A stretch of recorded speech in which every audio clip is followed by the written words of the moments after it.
మద్యం విధానానికి సంబంధించిన కేసులో ఢిల్లీ సీఎం కేజ్రీవాల్ ఉపయోగించిన ఫోన్ కనిపించడం లేదని తెలుస్తోంది.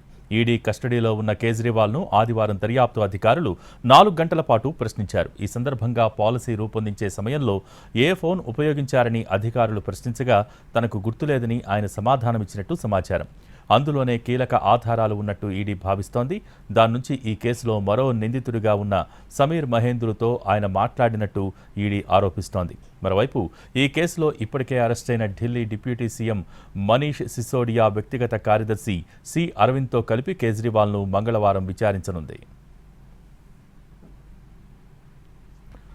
ముఖ్యమంత్రి అరవింద్ కేజ్రీవాల్ అరెస్టుతో ఢిల్లీ అట్టుడికిపోతోంది. ఆమ్ ఆద్మీ నేతలు, కార్యకర్తలు రోడ్లపై నిరసనలకు దిగుతున్నారు. రేపు ప్రధాని ఇంటి ముట్టడికి ఆప్ పిలుపునిచ్చింది. అరవింద్ కేజ్రీవాల్ అరెస్టుకు వ్యతిరేకంగా నిరసనలు చేపట్టాలని విపక్ష ఇండియా కూటమి నిర్ణయించింది. మార్చి 31న ప్రతిపక్ష ఇండియా కూటమి మెగా ర్యాలీ నిర్వహించనుందని ఢిల్లీ మంత్రి, ఆమ్ ఆద్మీ పార్టీ నేత గోపాల్ రాయ్ ఇప్పటికే ప్రకటించారు. లిక్కర్ పాలసీ కేసులో అరవింద్ కేజ్రీవాల్ను ఎన్ఫోర్స్మెంట్ డైరెక్టరేట్ అరెస్ట్ చేయడంపై ఇప్పటికే బీజేపీ, ఇండియా కూటముల మధ్య మాటల యుద్ధం కొనసాగుతోంది. ఈ సమయంలో మెగా ర్యాలీ ప్రకటన ప్రాధాన్యం సంతరించుకుంది.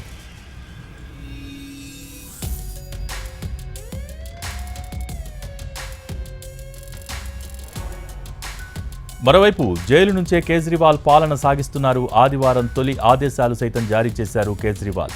తమ అధినేత జైలు నుంచే పాలన సాగిస్తారని ఇప్పటికే ఆప్ వర్గాలు స్పష్టం చేశాయి కూడా.